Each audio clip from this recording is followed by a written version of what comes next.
찬송하겠습니다. 540장 찬양합니다. 주의 음성을 내가 들으니 사랑한단 말이죠. 540장 찬송합니다.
예수 사랑하심을 우리 찬양합니다.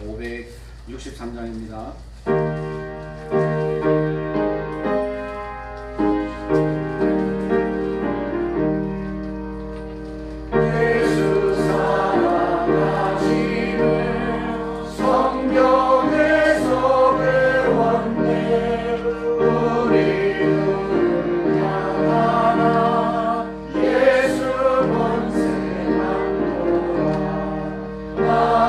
사랑하시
570장 찬송합니다. 주는 나를 기르시는 목자요. 570장 찬송합니다.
감사주일로 지킵니다. 우리 찬양합니다. 587장 감사하는 성도여 추수 찬송 부르세요. 587장 찬송합니다.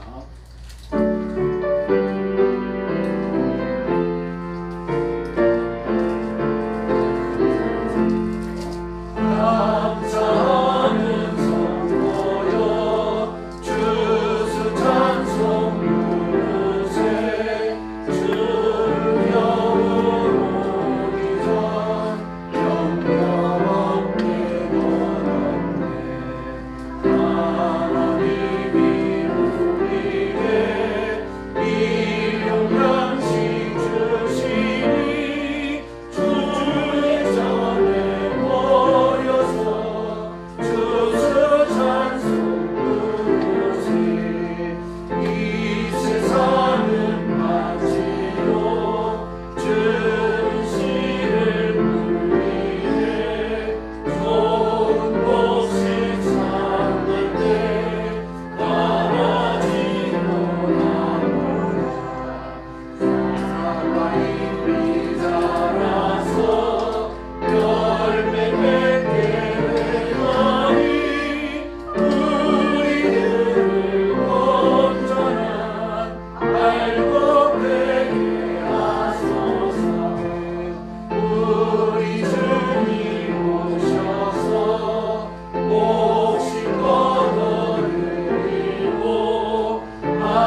봉사하지 않으며 588장 우리 찬양합니다.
하나님 앞에 맥주 감사절 주일 난 예배 올리겠습니다.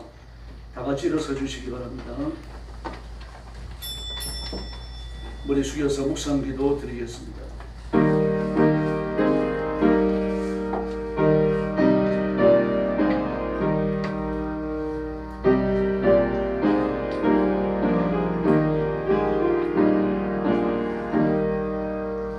내 하나님 여호와께서 내게 주신 땅에서 그 토지의 모든 소산의 만물을 거둔 후에 그것을 가져다가 광주리에 담고 내 하나님 여호와께서 그의 이름을 두시려고 택하신 곳으로 그것을 가지고 가서 내 하나님 여호와의 제단 앞에 놓을 것이며. 아멘. 우리 아버지 감사합니다. 우리를 저주와 절망과 지옥의 형벌에서 구원해 주시고 하나님께 소망을 두고 살게 하시니 감사합니다. 예수 그리스도의 보혈로 씻김을 받고 의로워진 성도, 깨끗해진 일꾼들이 주님 앞에 엎드렸습니다. 귀한 종들을 기억해 주시옵소서. 부득이하여 영상으로 예배에 참여하는 신령들도 있사오니 하나님께서 같은 은혜를 베풀어 주시기를 원합니다. 우리가 온 마음을 다하여 예배할 때 하나님 기쁘게 받으시고 영광을 거두어 주실 줄로 믿습니다. 오늘도 주의를 지키는 억압받는 땅 중국과 죽음의 전쟁터와 재난의 현장과 온 세계에서 복음 전하는 신실한 선교사님들, 사랑하는 주의 종들과 선교사님 그 가정들을 지켜주시기를 원합니다. 때를 따라 풍성한 은혜를 주시고 필요한 물질을 주시고 오늘도 주의를 지키며 말씀을 외칠 때에 성령께서 뜨겁게 역사해 주시옵소서.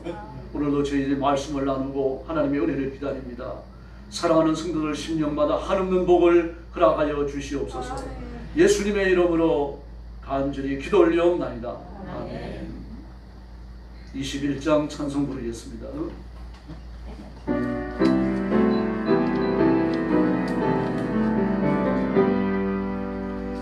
찬양하여라 영원한 창조의 주님,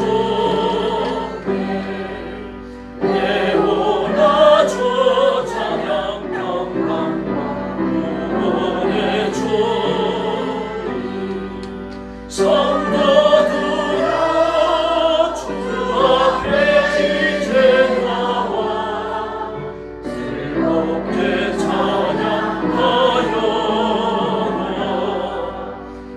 찬양하여라 놀라운 하늘의 주께, 오분한 날개민 걸고 주시는 주님, 성도들아 주님의 뜻 안에서 내 소원 다 더 찬양하여라 온몸과 마음을 바쳐, 이 세상 만물이 주 앞에 나와 찬양, 성도들아 기쁘게 소리 높여 영원히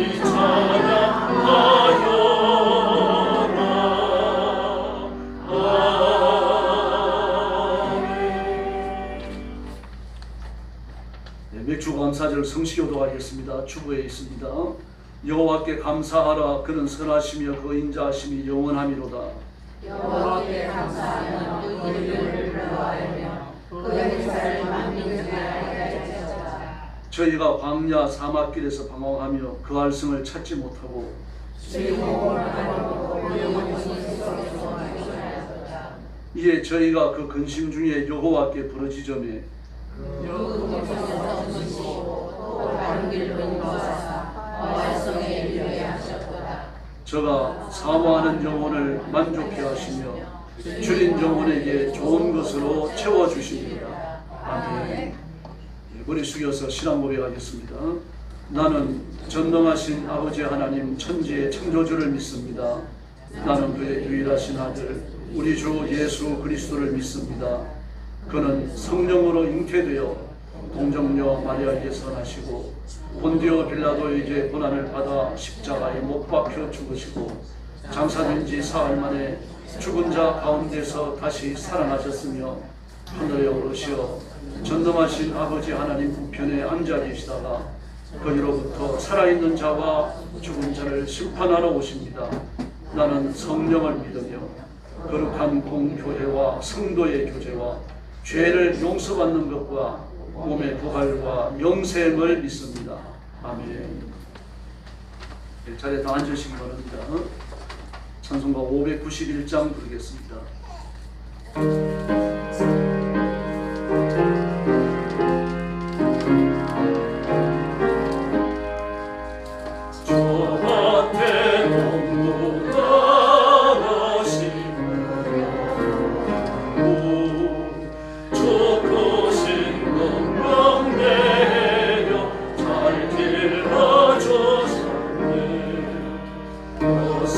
사시사철 따라 햇빛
우리의 마음 힘이 넘치니 주의 받은 은혜 참 감사하면서 이 예물 드리고 나아가소서. 온갖 피난선 주님이 주신 것 풍성하신 은혜를 감사드리세. 아멘. 이제 김종찬 장로님께서 기도해 주시겠습니다.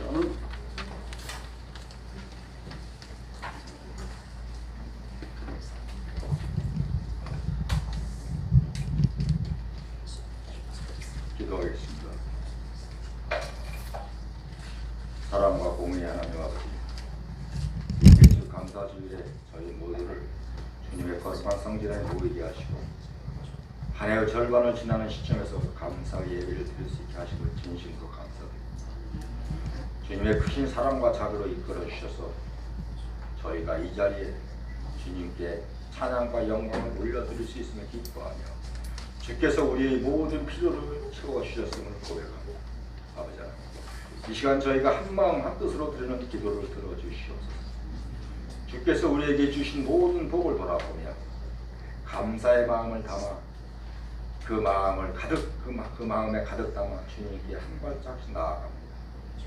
우리가 매주 감사주일을 맞이하여 주님께서 우리에게 베풀어 주신 풍성한 은혜와 사랑에 대하여 깊이 묵상하며 감사를 드립니다.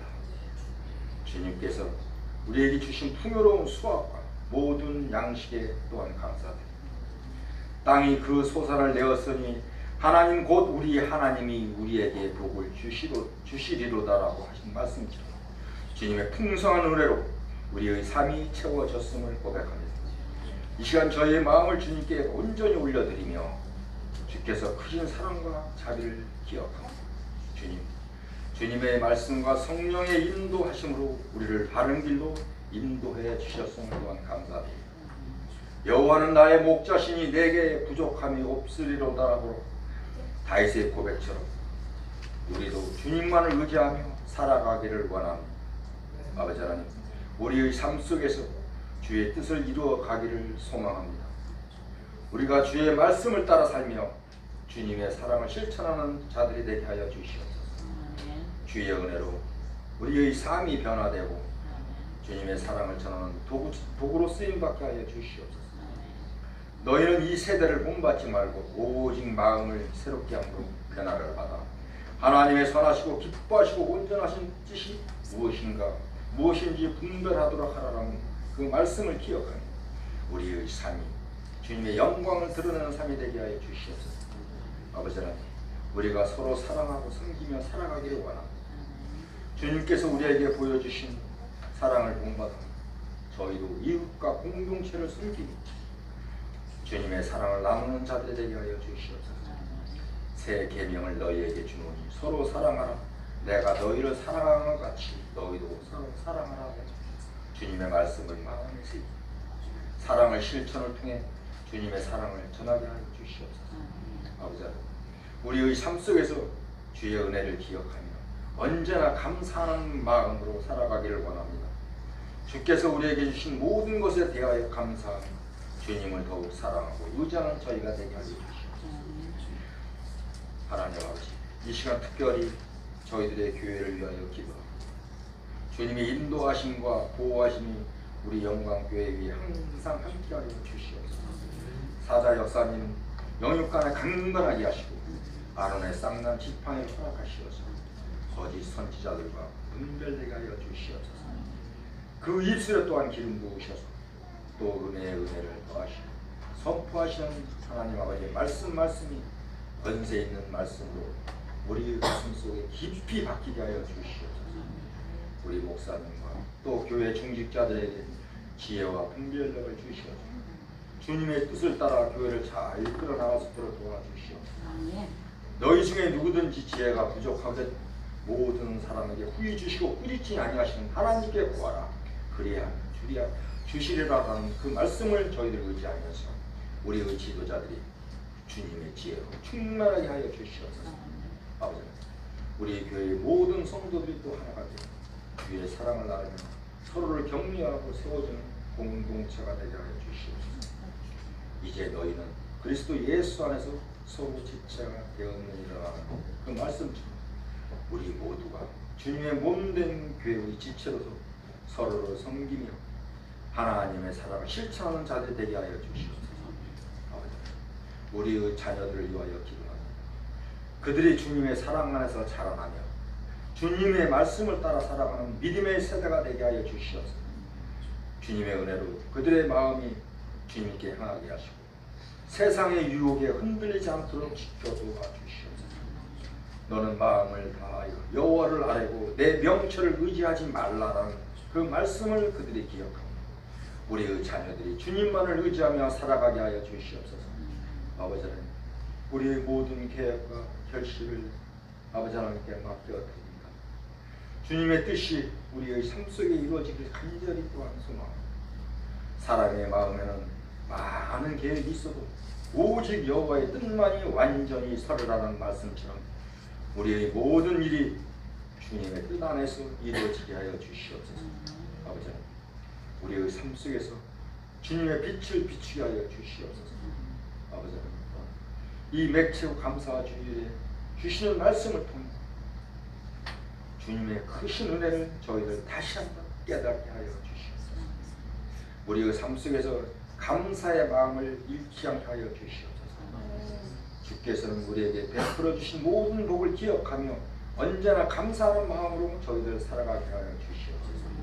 범사에 감사하라. 이것이 너희 그리스도 예수 안에서 너희를 향하신 하나님의 뜻이라는 그 말씀을 우리의 모든 상황 속에서 감사하는 자들이 되게 하여 주시옵소서. 아버지 하나님, 우리가 이 시간 우리의 기도를 들어주시고 주님의 뜻대로 이루어지게 하여 주시옵소서. 주님의 사랑과 은혜가 우리 가운데 충만히 임하시기를 간절히 기도드리면서 이 모든 말씀 우리 주 예수 그리스도의 이름으로 이 유익한 좀 기도드렸습니다. 아멘.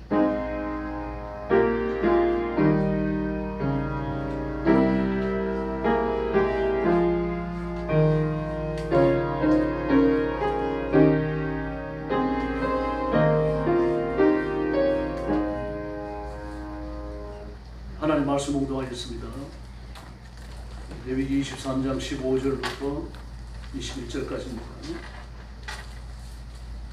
레위기 23장 15절부터 21절.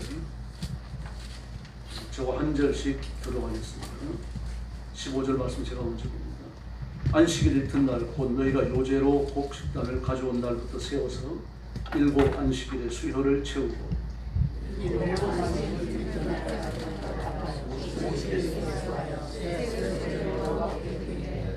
너희의 처소에서 10분의 2 에바로 만든 떡 2개를 가져다가 흔들지니 이는 고운 가루에 누룩을 넣어서 구운 것이요 이는 첫 요제로 여호와께 드리는 것이며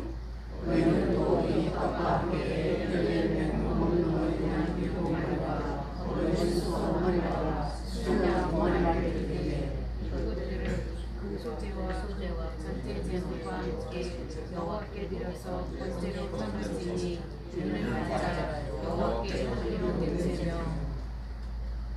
또박또박 잘 읽어주십시오. 또 순영소 하나로 속죄제를 드리며 1년 된 어린 수양 2마리를 화목제물로 드릴 것이요 함께 2마리 어린 양을 여호와께 드려서 번제를 삼을 것이요 이것들은 여호와께 드리는 제물이니 제사장에게 드릴 것이며. 21절 같이 읽습니다. 이날에 너희는 너희 중에 성결을 공포하고 어떤 노동도 하지 말지니 이는 너희가 그 거주하는 각처에서 대대로 지킬 영원한 규례니라. 아멘. 오늘 말씀의 제목은 맥추절입니다. 6월절은 니산월 14일이거든요. 유대인들은 3가지 달력을 씁니다. 하나는 음력이고 또 하나는 중교력이고 또 하나는 농사력입니다. 원래 모든 날짜는 그 당시는 그 음력밖에 없었으니까요. 음력도 대단히 중요한 날짜 계산을 하고 있죠.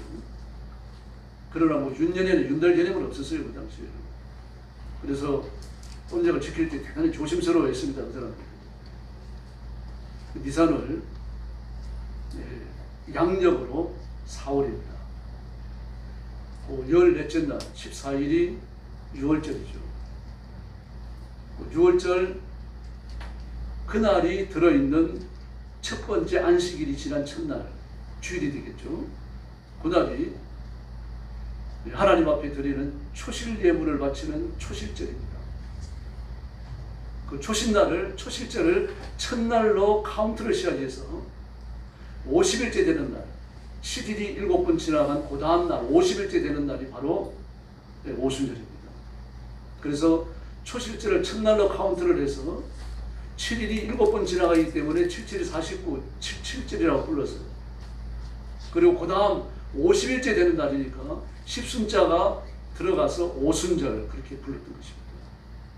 이 날짜 계산이 오늘 본문에 보면 15절에 안식일 이튿날 그랬습니다. 6월절이 들어있는 그 주간에 안식일을 말합니다. 안식일 이튿날이니까 주일이 되겠죠. 요제로 가져온 곡식단 하나를 요제로 바치는 겁니다. 그리고 그 날부터 초실절부터 시작하는 거죠. 초실절이 77절의 첫날이 되는 겁니다. 그래서 1년 내내 가정예배를 안 드리다가도 이날이 되어지면 유대인들은 가정예배를 드려요. 49일 동안. 가정예배를 드리면서 가정예배를 드릴 때 오순절 첫째 날입니다. 그렇게 외쳐요. 오베어 첫째 날입니다. 오베어 둘째 날입니다. 오베어 셋째 날입니다. 그래서 가정예배를 드립니다. 하나님 앞에 감사하고 찬양하고 또 식사를 나누고 그렇게 합니다. 그리고 16절에 보니까 7 안식일 이튿날까지 합하여 50일째 되는 날 세 소제를 이 앞에 드린다라고 말하고 있습니다.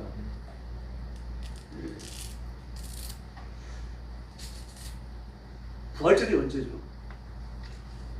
부활절 계산하는 거 제가 여러 번 말씀드렸는데 혹시 기억하십니까?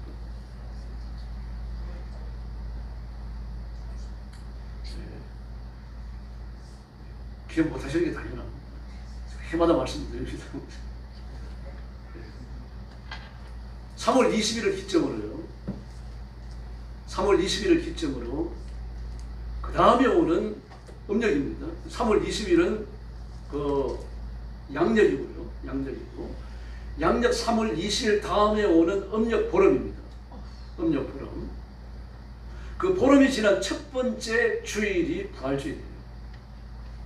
복잡하죠? 뭐 어떤 분들은 그날이 동지였다. 그래서 동짓날을 부활절로 삼는다. 동짓날이 지나고 나면 낮이 길어지니까. 그런 의미는 아닙니다. 그런 의미는 아니고요. 예수님이 돌아가신 날에 대해서는 큰 관심이 없었어요, 사람들이. 예수님이 부활하신 날에 대해서는 굉장히 관심이 많았습니다. 언제 부활하셨느냐. 그 부활절이 예수님이 십자가에 죽으시고 이후에 기독교가 좀 보편적으로 퍼져나가기 시작하면서 굉장히 논란이 많았습니다. 막 어떤 데는 막 교회마다 부활절이 달랐어요. 이걸 하나로 통합을 해야 되잖아요. 320년에 니케아에서 세계 종교회의가 열립니다. 이날 부활절을 언제 지킬 건가 이걸 결정을 해요. 그때 결정을 하는데 양력 3월 20일이 지난 음력 보름이 지나간 첫 주일이다. 양력 3월 20일이 지난 첫 번째 보름을 6월절 보름이라고 부릅니다. 6월절 보름. 왜 그런 거 하면 6월절을 계산하면은 음력으로 계산을 해야 되거든요. 음력으로 계산을 해야 되니까 그 6월절 겨울에도 올 수 있는 거죠. 곤란해지잖아요. 그래가지고 아비벌이다 이렇게 말하는 겁니다. 아비벌은 니산을 말합니다.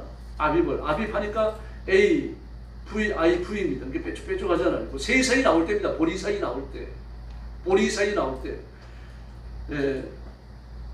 6월절이 지난 보름, 이 보름이 지난 첫 주일, 6월절 보름이 지난 첫 주일, 이게 정해놓은 거예요. 왜 그런 거 하면은 호라를 그렇게 못 박지 않냐면 6월절 다른 날, 뭐 여름에 지킬 수도 있고, 가을에 지킬 수도 있고, 겨울에 지킬 수도 있으니까. 그렇게 정해놓으신 겁니다. 그러므로 6월절을 기점으로, 올해는 3월 30일이었죠. 6월절을 기점으로, 3월 30일을 기점으로, 6월절 기점으로 3월 30일을 기점으로 예수님께서 40일간 땅에 계셨잖아요. 40일간 땅에 계셨고 열흘이 지났는데 50일째 되는 날 승천을 하셨거든요. 그렇게 되면 6월절이 언제입니까? 언제예요? 3월 31일부터 계산하면 5월 20일 어간이 되죠. 5월 20일 어간이 성경이 말하는 맥추절이 되는 겁니다. 그럼 왜 그때 맥추절을 지키지 않고 7월 20일을 지킵니까? 이제 미국의 언론 선교사님들이 7월 20일을 맥추절을 지킨다고 하는 미국의 전통을 그대로 가져왔기 때문이에요. 그러므로 맥추절은 구약의 전통을 잇기보다 날짜에 있어갖고요. 구약의 전통을 잇기보다는 미국 교회의 전통을 우리가 이어가는 겁니다. 그렇게 지키기로 결정을 했기 때문에 그러는 겁니다. 그래서 뭐 성경이 이야기하는 날짜와 다르지 않느냐? 아니요, 다릅니다. 그래도 교회 전통이니까 그걸 지키는 거죠. 그 성경에서 이렇게 아비벌을 기점으로 6월절을 계산하고 계산된 6월절로부터 50일이 지나간다. 이건 이제 유대인 농사절에 맞춘 겁니다. 왜냐고 하면은요, 그 6월절이 들어있는 그 주간의 첫 번째 안식일 다음날 하나님 앞에 초실절을 지키잖아요. 그 초실절은 유대 전역에서 가장 처음 익은 보리 한 달을 하나님 앞에 요제로 흔들어 바치는 겁니다. 가장 처음 익은 열매, 전 북토에서 가장 처음 익은 열매를 하나님 앞에 드리는 거죠. 그럼 모든 보리가 그날 있는 건 아니잖아요. 그날 익은 보리밭을 골라가지고 그 보리를 베어와야 되는 거죠. 그 다른 사람들은 그날 안 익을 수 있죠. 그 전에 익을 수도, 그 이후에 익을 수도 있고요. 그 전에 익는다고 하더라도 보리를 추수해서는 안 됩니다. 반드시 초실절부터 보리 추수가 시작되어져요. 그리고 초실절 이후에라도 보리 추수가 계속되는데 한 달 정도 계속됩니다. 그러면 개인은 개인적으로 첫 열매를 하나님 앞에 바쳐야 돼요. 초실절에 바치는 첫 열매 보리 한 달은 나라가 바치는 겁니다. 근데 그날부터 오순절을 카운트하는 겁니다. 그럼 왜 오순절을 카운트합니까? 그 50일간에 한 달 정도 보리 추수를 하고 보리 추수가 끝나고 나면 한 달 후에는 밀추수가 시작됩니다. 밀추수를 한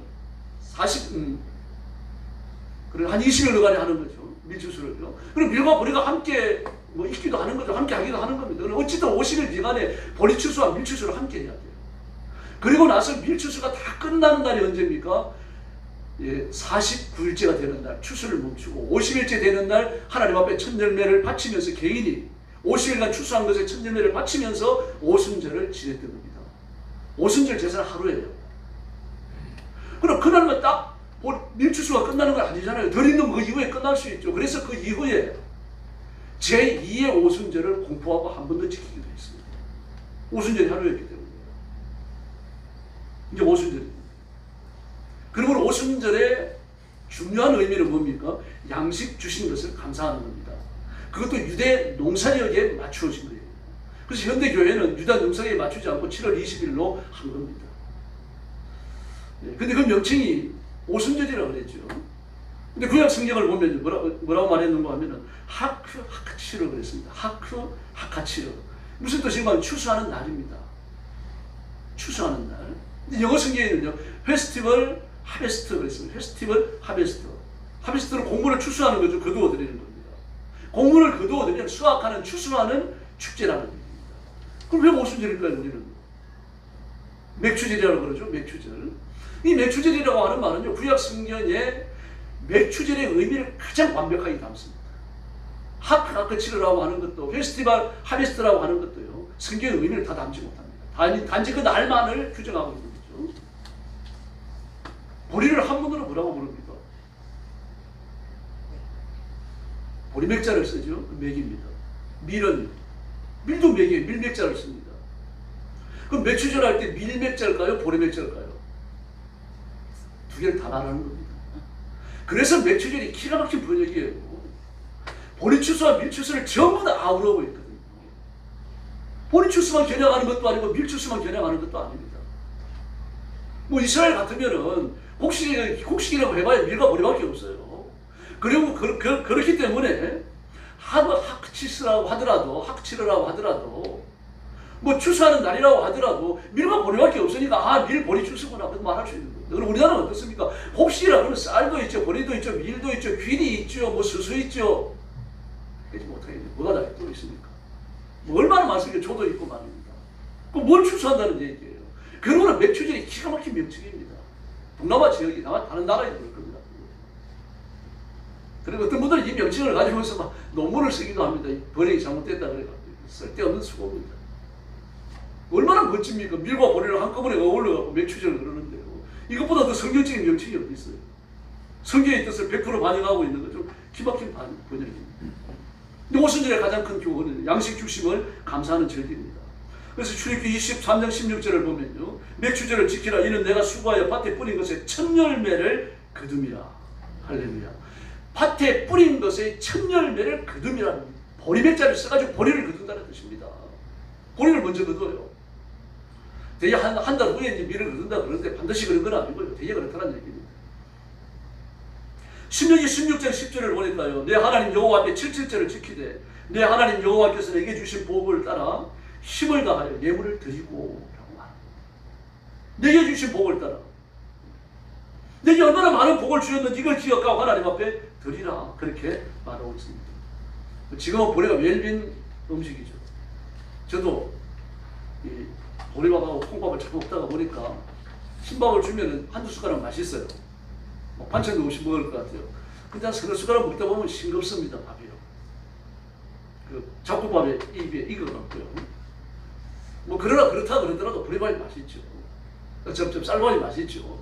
일단 냄새가 구수하잖아요. 보리밥은 좀 쉰내가 섞여있죠. 뭐 보리밥 냄새도 구수하다 그러니까 구수한데 그게 뭔가 잠재가 나요. 그러나 쌀밥은 아닙니다. 향이 일단 좋아요.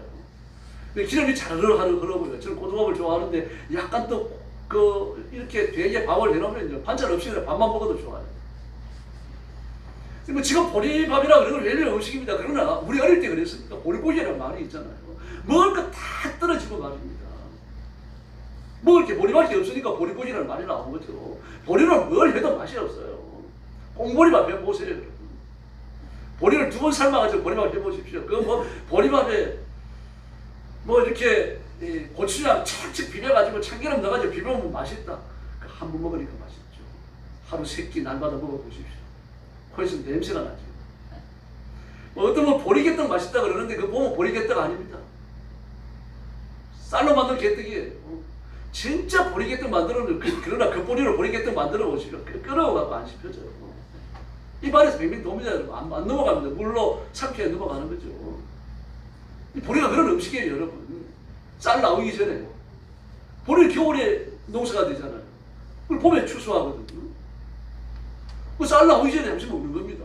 그 보리와 더불어 먹던 게 뭡니까? 천지산천에 나는 전 나물들이죠. 그리고 감자청에 놨던 거, 고구마청에 놨던 거, 그리고 옥수수청에 놨던 거 이거 꺼내가지고 보리를 끓이는데 넣고 말입니다. 쌀을 한 주먹이나 넣고 말이죠. 또 보리밥 하게 되어지면 쌀 한 주먹 정도 떠가지고 가운데 놨다가 그거 퍼가지고 아버지 드리고요. 또 어른들 드리고요. 식구들은 나머지 보리밥 비벼 먹고 가고. 방구도 맛있겠잖아요. 학교 수업 받아보면 막 방구 막힙니다. 보리밥을 먹으면 왜 이렇게 방구가 많이 나오는지 모르겠어요. 이스라엘도 마찬가지입니다, 여러분. 이스라엘은 밀가루가 주재료예요. 빵이 주재료입니다. 주식재료예요. 보리는요, 밀 나오기 전에 잠시 먹는 겁니다. 이스라엘도 우리하고 비슷합니다. 춘분기가 있었어요. 이제 밀을 다 먹고, 이제 가을이 늦어지고, 이 비가 추적 내리는 우기가 찾아옵니다. 장맛비가 찾아오고 말입니다. 그리고 늦은 비가 오고 이렇게 되어지면 먹을 게 없습니다. 다 떨어져요. 그때 먹는 게 뭡니까? 무화과 떡이고 금포도 떡입니다. 무화과와 금포도를 부닥부닥 말렸다가 그걸 치대가지고 말입니다. 벽돌처럼 이렇게 말려요. 이게 잘 못 말리면 또 곰팡이가 피니까 잘 말려야 됩니다. 잘 말려가지고 그걸 놔뒀다가 언제 먹습니까? 춘분기에 먹습니다. 춘분기에 그것만 먹을 수 있습니까? 그것만 먹을 수가 없으니까 그때 나오는 게 뭡니까? 신포도입니다. 신포도. 포도초예요. 내 떡을 초에 찍으라 그러잖아요. 내 떡을 초에 찍으라 포도초입니다. 포도주를 담고 포도주 제일 밑에 포도씨와 포도 껍질이 앙금처럼 남을 그걸 거두어 들여가지고 햇빛에 내놓고요. 물론 그늘입니다. 햇빛이 아니라 그늘입니다. 그늘에 내놓고 푹 살립니다. 그러면 코를 못 들 정도로 씌워져요. 그걸 짜가지고 초를 만듭니다. 그걸 짜면 이제 물만 나오는 게 아니죠. 과육이 같이 나오잖아요. 과육 스케트가 같이 나옵니다. 그럼 저 걸쭉해져요. 그게 이제 대추 야자 시럽이 떨어져가지고 푹 발효가 된 게 있습니다. 여러분 대추 야자 잡숴보셔서 알겠지만 굉장히 달아요. 저는 처음에 대추 야자 먹어보고 설탕에다가 어떻게 한 줄 알았죠. 설탕에다 한 게 아닙니다. 그렇게 달아요. 그 대추 야자 시럽이 떨어져가지고 푹 사가면요, 그걸 거두입니다. 덜로 나가가지고 거두어 들여가지고 그걸 꿀이라고 불렀어요. 서민들이 꿀입니다. 진짜 꿀은요, 왕에게 바치는 그런 선물인데 서민들이 어떻게 진짜 꿀을 붓습니까? 그걸 꿀이라고 불렀어요. 그 요한이 포도주와 석청을 먹었다 그러는데요, 바로 그 발효되어진 대추야자 시럽과 그리고 메뚜기를 먹은 겁니다. 석청이 아닙니다. 꿀이 아닙니다. 그걸 먹었습니다. 이걸 먹고서는 그걸 갖다가 말입니다. 그 포도초에다 대고 그걸 타요. 타니까 막 시큼하고 달콤하고 아주 맛있죠. 이게 이제 일하는 사람들이 음료수이기도 하고 배고픈 서민들의 그게 음식입니다. 그걸 찍어서 먹어요. 딱딱하게 굳은 걸 그게 찍어갖고 먹는 겁니다. 그러니까 신맛견, 단맛견 그렇게 먹는 거예요. 또 보리떡을 준비했을 때도 그걸 찍어갖고 먹습니다. 보리빵을 준비했을 때도. 그러니까 그렇게 염려하던 사람들이 첫 농사를 지어가지고 보리를 추수해가지고 보리를 삶을 때 어떻게 했습니까? 그걸 갈아가지고 말입니다. 막 빵가루를 만들고 빵을 찔 때 말입니다. 구수할 수밖에 없죠. 보리 신데 그때는 안 납니다. 여러분. 우리 중국이하고 똑같아요. 막 10월 꼴딱꼴딱 생기면서 애들은 그 화등 옆에 앉아가지고 빨리 익기를 기다리는 겁니다. 엄마가 안 와주고 막 개놈만 찍어서 없어지는 거죠. 더구나 시큼달콤한 그 초에 찍어 놓으면요, 얼마나 맛있는지 모릅니다. 지금 이 감정을 이야기하는 거예요. 그래서 우리는 음식을 가지고 하나님 앞에 감사해야 할 줄로 믿습니다. 주부들은 짠 음식 안 만들어야 됩니다. 혹시 좀 짠 음식을 만들었더라도 아이고 짭짤하네 조금 드십시오. 음식을 이렇게 짜게 만들어갖고 누구 죽으라는 말입니다. 안 나가고 그럽니다. 부자들이. 짠 음식이 나오죠. 그냥 안 넘어가죠. 부릅니다. 주인을 불러요. 왜 이렇게 짜냐? 우리 죽으라고 주는 거죠. 시끄러워하는 거죠. 좀 싱거우면 싱거운 대로 삼삼하게, 짠 거보다 삼삼하게 더 낫습니다. 좀 맛이 없더라도요, 맵게 맛없는 게 나오면 그것도 참 보여집니다. 그래서 부인이 요리 잘하시면 감사하셔야 돼요. 하루에 10번이라도 감사해야 됩니다. 뭐 어떤 사람들은 그래요. 막 아내가 너무 요리 솜씨가 좋으니까 외식을 하고 싶지 않다 그래요. 근데 그 아내를 공부하는 거니까 외식도 하셔야죠. 여러분, 이게 음식이라고 하는 건 얼마나 중요한지 모릅니다. 그래서 이게 그 삶과 직결되는 거잖아요. 음식을 먹지 않으면 살 길이 없어요. 밥 안 먹고 할 수 있는 게 아무것도 없습니다. 이 땅에는. 밥을 안 먹으면 집중력도 떨어져요. 사고력이 떨어집니다. 행동도 더딥니다. 그래서 양식 주신 것을 감사하기 위해서 오순절 빵을 하나님 앞에 바쳤습니다. 하나님 앞에 바친 재물들이 전부 다 사람들이 먹는 것이라고 하는 걸 주의하셔야 됩니다. 그래서 하나님 앞에 바치는 재물은요, 식사를 대접한다는 의미를 근본을 깔고 있습니다. 우리하고 똑같죠? 사람도 친구가 좋으면 존경하는 사람이 있으면 식사 대접하고 싶잖아요. 제가 맛있는 거 사드릴게요. 오늘 가자, 내가 맛있는 거 산다. 밥 대접하고 싶죠. 마찬가지입니다. 하나님께도 음식을 대접하는 거예요. 여호와께 바치는 식물입니다, 여러분. 그래서 빵 2개를 바치는데 이게 보통 큰 빵이 아닙니다. 오늘 보니까 10분의 2 에바로 빵 2개 만들려고 했습니다. 한 에바는요 22리터예요. 10분의 1 에바면 2.2리터입니다. 한 대 고봉으로 퍼야 돼요. 그러니까 한 대 고봉으로 퍼가지고 빵 하나 만드는 겁니다. 얼마나 컸겠어요. 근데 이 그런 빵이 아닙니다. 오순절 빵은요, 반드시 귀퉁이에 뿔을 만들어야 됩니다. 내 귀퉁이에. 그리고 동그랗게 해가지고 납작하게 만드는 게 아니고 사각형으로 만들어요. 사각형으로 만들어가지고 뿔을 만들어야 됩니다. 왜 뿔을 만듭니까? 하나님께 바친다는 뜻입니다. 뿔은 영광이거든요. 하나님께 바친다는 영광입니다. 그러므로 사람이 먹는 빵은 절대로 뿔을 만들지 못합니다. 하나님께 바치는 향을 사람을 위해서 만들 수 없듯이 하나님께 바치는 오순절 빵도 사람이 먹을 수 없어요. 반드시 사람이 먹는 빵은 사각형을 취해서는 안 되고 뿔을 만들어서 합니다. 그럼 하나님께 바치는 빵입니다. 이 빵을 하나님께 바치는 겁니다. 유대인들 그렇게 생각합니다. 빵을 바치면 빵이 돌아온다고 생각했어요. 내가 음식을 하나님 앞에 대접했으니까 하나님께서 내가 먹을 것을 공급해 주실 것이다. 앞으로 우리가 수장들도 살펴보겠습니다. 수장들이 뭘 바칩니까? 하나님의 물을 바쳐요. 제단에 버드나무를 꽂아놓고 번제단에 버드나무를 꼽습니다. 버드나무가 시들어가면요, 그게 물을 부어요. 물을 부어가지고 버드나무를 다시 소생시킵니다. 이스라엘 백성들이 그 일을 하는 이유는 시들어가는 버드나무 같은 게 우리 인생인데, 물을 부을 때에 시든 버드나무가 살아나는 것처럼 우리 인생에도 물을 주십시오. 빵을 드리면 빵이 돌아오고 물을 드리면 물이 돌아온다고 생각하는 겁니다. 이게 신앙의 원리예요. 동산동의 복수법이죠. 하나님께서는 우리가 하나님 앞에 바치는 헌신을 속도만큼도 잊지 아니하십니다. 반드시 넘치는 복으로 되돌려 주실 줄로 믿습니다. 근데 오순절 빵을 만들 때는 막 벼락치듯이 만들지 않습니다. 추수가 끝났잖아요. 보리 추수가 끝났습니다. 밀 추수가 끝났어요. 그러니까 느긋하게 만듭니다. 누룩을 넣는데 또 자연적으로 누룩이 생기기도 해요. 하나님의 바치는 전지에 누룩을 넣을 수 없잖아요. 곡식제사에 누룩을 못 넣습니다. 근데 누룩을 넣어요. 이건요. 이거 요새로 바친 다음에 제사장들이 나눠 먹습니다. 제사장들이 하나님의 식탁에 참여하는 거죠. 하나님 대신에 그 빵을 먹는 겁니다. 이때 제사장도 좀 재밌었을 것 같아요. 하나님 대신에 먹는 거니까. 하나님 대신에 먹는 게 이거 말고 또 있잖아요. 하나님 앞에 바치는 짐승 제물의 일부였습니다. 이걸 먹기도 하고 또 가족들이 먹기도 하고 그렇게 했습니다. 근데 이방인들은 이 많은 제사 제물들이 남으면 어떻게 합니까? 시장에 내다 팔았어요. 이걸 뭐 제물을 살 때 제물 이방 귀신에게 바쳤던 제물이냐 아니냐 이걸 물어보고 사면은 괜찮은데 안 물어보고 사면요 문제가 되잖아요.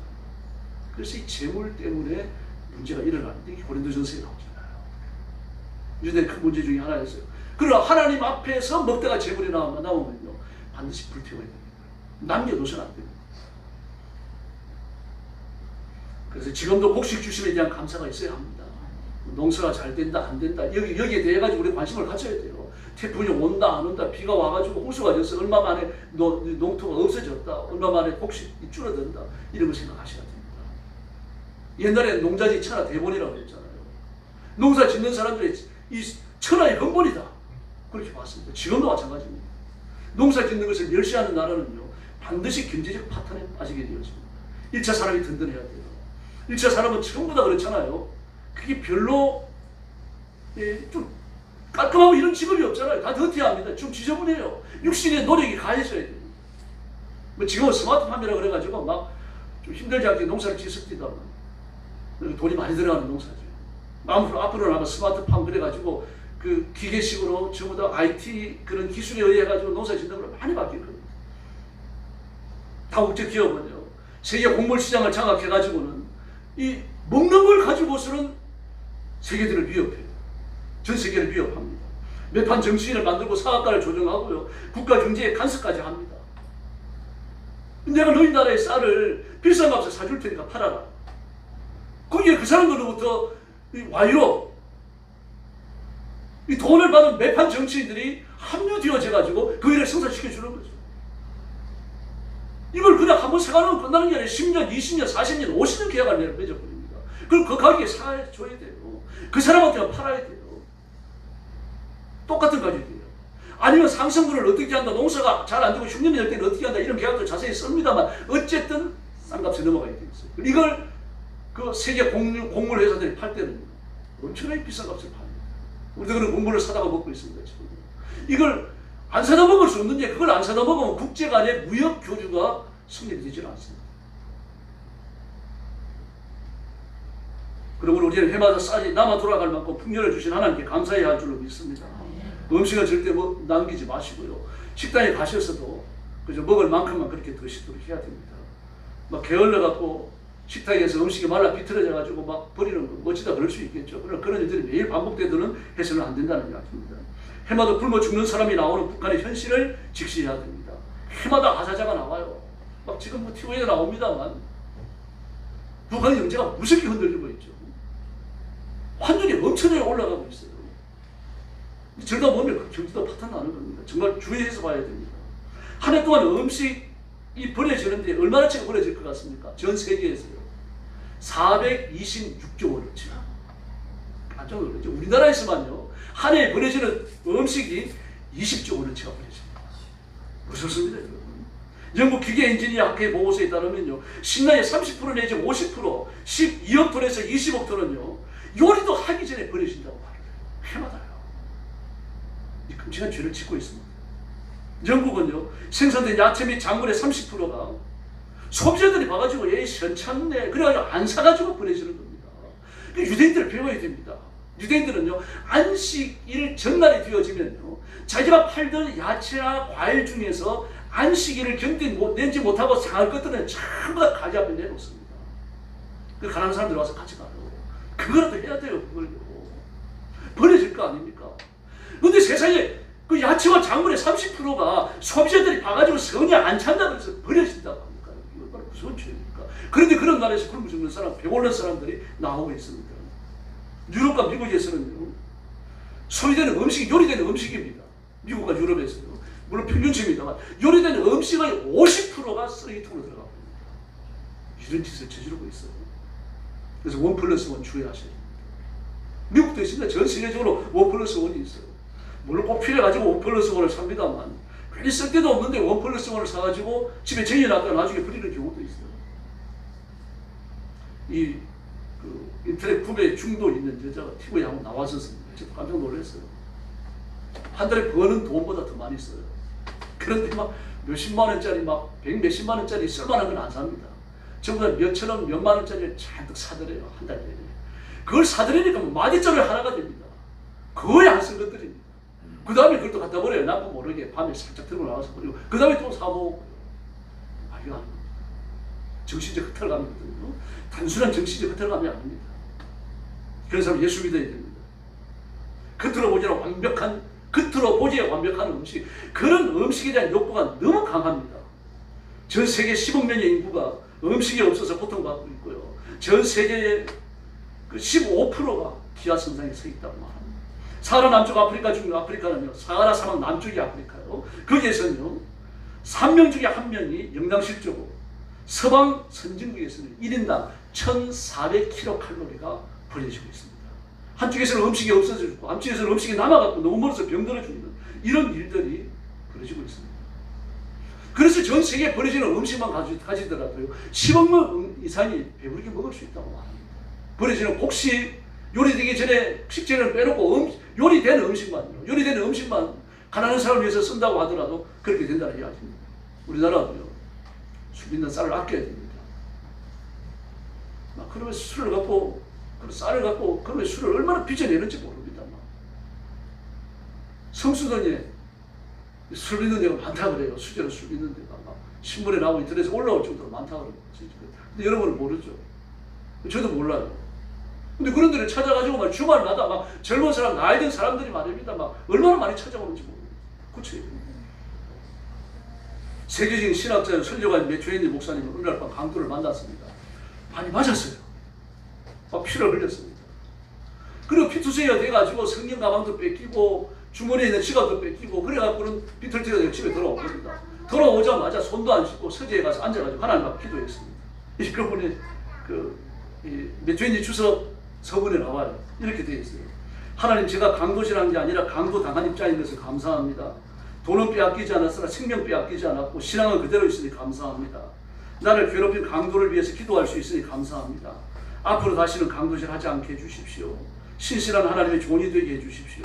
그렇게 기도했어요. 물질이 다가 아닌 걸 알 수 있습니다. 그럼 물질이 먼저일까요? 하나님의 말씀이 먼저일까요? 유대인들은요, 하나님의 말씀이라고 하지 않고 율법이라고 합니다. 율법이 먼저일까요? 음식이 먼저일까요? 뭐가 먼저겠습니까? 그 유대인들은 모세가 오순절날 시내산에서 율법을 받았다 그렇게 말합니다. 시내산에서 율법을 받은 날이 오순절이다 그러는데 아니에요. 출애굽기 19장 1절을 보면요, 이스라엘 자손이 애굽 땅을 떠난 지 3개월 되던 날 시내 광야에 이르니라 라고 말합니다. 3개월 되던 날. 얼마가 지나가면 90일이 지났어요. 언제 나왔죠? 6월절날 나왔잖아요. 6월절이 들어있는 그 주간의 안식일 다음 날부터 50일째가 오순절인데, 맥주절인데 이미 석 달이 지나버렸어요. 오순절이었어요. 그리고 모세가 산에 올라가서 얼마나 있습니까? 40일 있어요. 90 더하기 40이면 얼마입니까?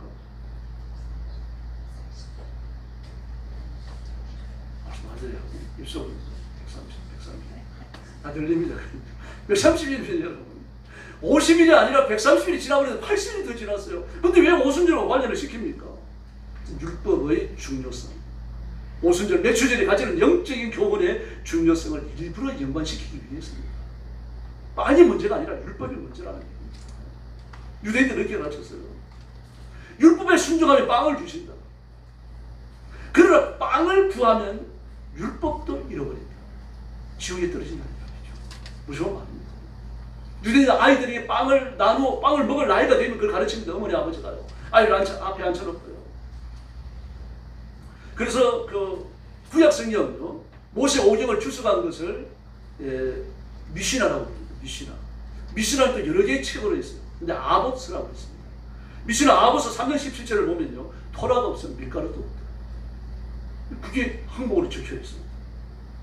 내가 토례를 준행하고 하나님의 말씀을 지키면 하나님이 비로소 빵을 주십니다. 그러나 하나님의 말씀을 지키지 않으면 율법도 잃을 뿐 아니라 빵도 받지 못합니다. 지옥 갑니다.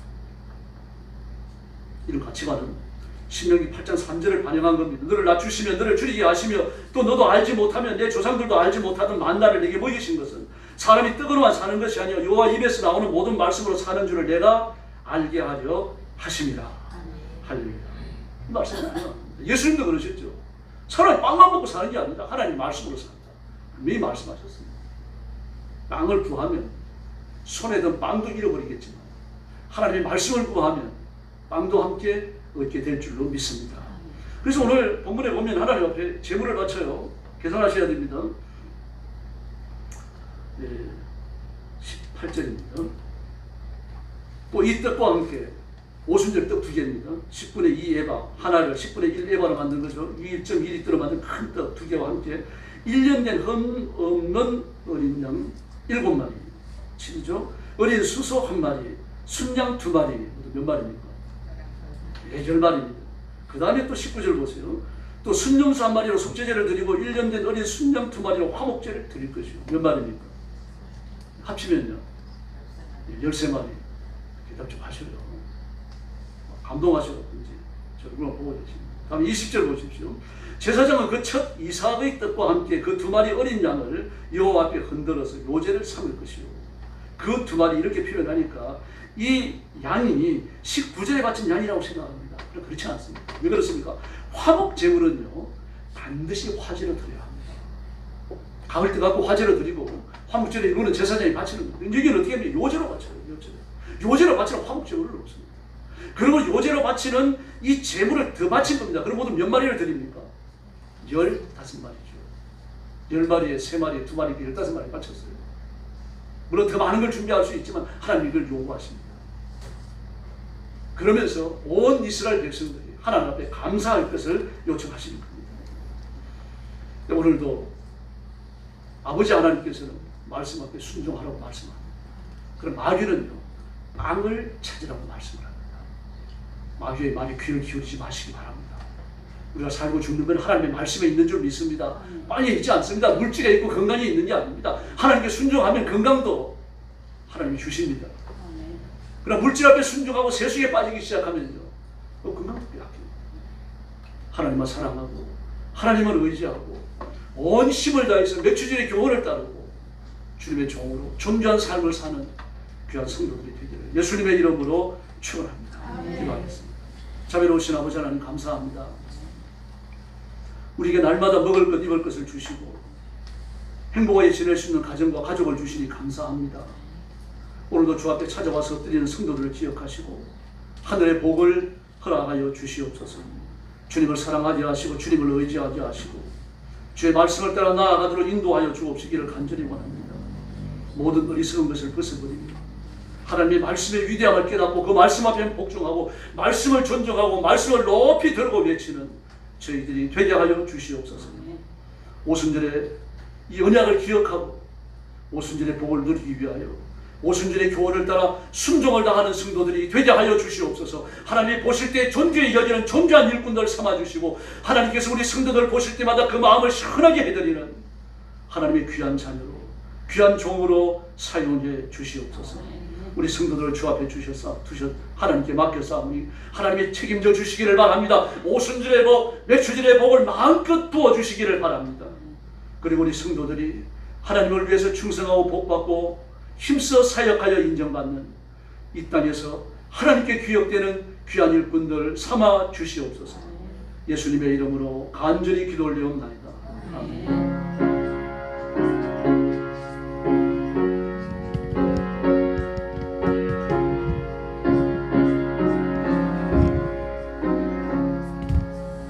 찬송가 593장 부르겠습니다.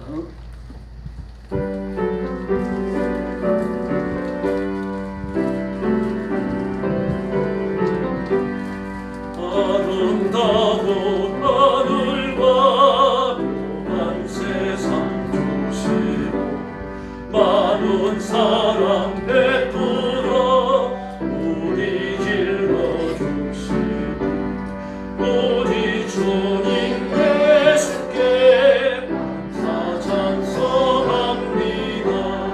산과 들의 저물을 울창하게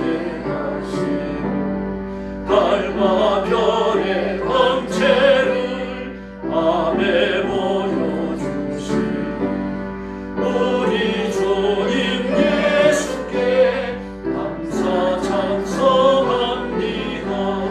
삶과 길을 밝히사 밤과 도시 하나로 신기하게 움직여 묘한 조화를 우리 주님 예수께 감사 찬송합니다. 부모자녀 애정과 형제자매 모여 친구들의 사랑을 나누도록 하시고 우리 주님 예수께 감사 찬송합니다. 거룩한 손 가지고 봉사하는 노래와 순결함과 사랑을 나타내게 하시고 우리 주님 예수께 감사 찬송합니다. 주는 이루 위하여 십자가에 달리사 땅에 평화 이루고 하늘 기쁨 주시니 우리 주님 예수께 감사 찬송합니다. 아멘. 준비된 예물 하나님께 드리겠습니다. 공동위원 나오시기 바랍니다.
기도하겠습니다. 자비로우신 아버지 영광을 돌립니다. 하나님께 받은 복을 기억하고 순서에 따라 귀한 예물을 올렸습니다. 사랑하는 성도들의 헌신을 기억하시고 하나님 앞에 예배하며 헌신하는 사랑하는 성도들과 예물을 기뻐 받으시고 복 내려 주시옵소서. 하나님 앞에 복을 받아 창대케 해주시고 하나님의 복을 받은 자의 손으로 베풀며 구하며 나누어 주며 영혼을 근절을 미래 앞장서 일하도록 도와주시옵소서. 온 가족들이 예수 믿어 구원받게 하시고 부모들의 신앙이 자녀들에게 승계되게 하시고 자유순 3사대 자유순 천대까지 복을 받는 큰 역사가 일어나게 하여 주시옵소서. 건강의 복을 주시기 원합니다. 약한 성도들을 강성케 하시고 병든 성도들을 다 치료하여 주시기를 바랍니다. 강건하게 하셔서 하나님 앞에 제2의 인생을 충성하며 살아가도록 역사하여 주시옵소서. 이 물질을 주께 봉헌합니다. 땅끝까지 복음이 전파되는 데 쓰여지는 귀한 예물이 되게 하여 주시옵소서. 예수님의 이름으로 간절히 기도 올려옵나이다. 아멘.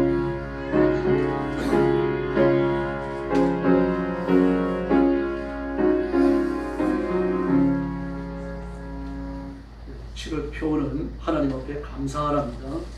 136편 1절입니다. 2절은 빼야 되는데 프린트가 됐습니다. 다시 한번 읽어보겠습니다.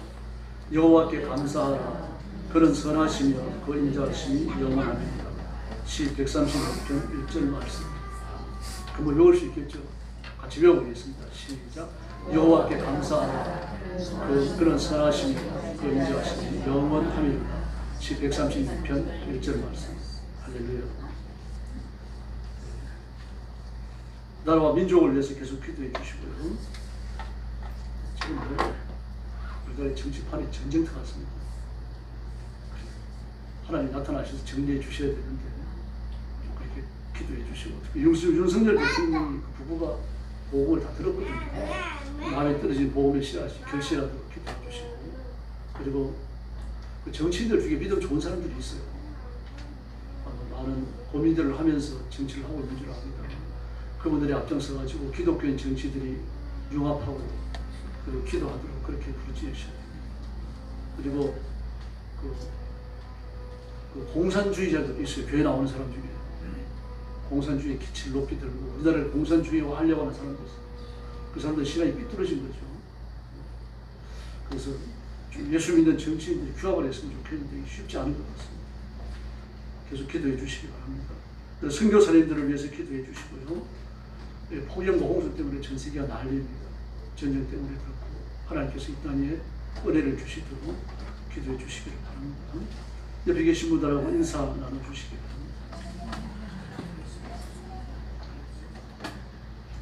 한 번 더 인사하시죠. 감사하면서 합시다. 감사합니다. 다 같이 일어나셔서 55장 부른 후에 축도하겠습니다. 광고 하나 더 드리겠습니다. 오늘부터 어린이 예배를 드리려고 그랬는데 잘 안 된 것 같습니다. 다음 주부터는 좀 일찍 오십시오. 자리를 가지고 데리고 있는 분들은. 그래서 저도 한 15분 전에 오셔가지고 4층에서 어린이 예배 따로 드릴 수 있도록 그렇게 해주시기 바랍니다. 이제 일어나셔서 55장 찬송 부르겠습니다.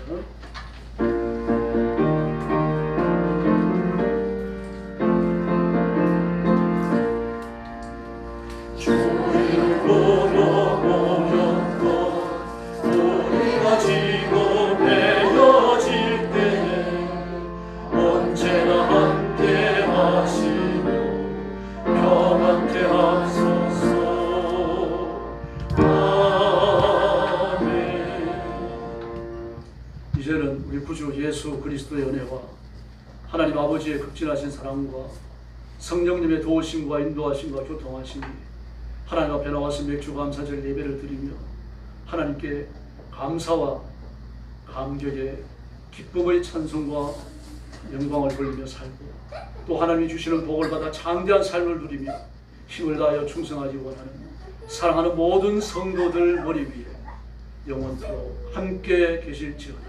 아멘.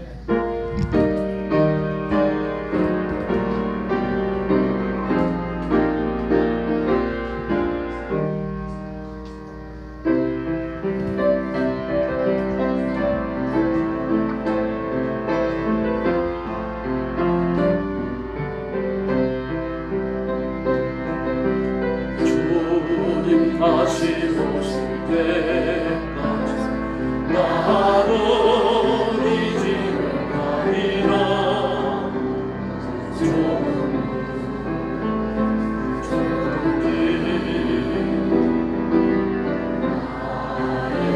자가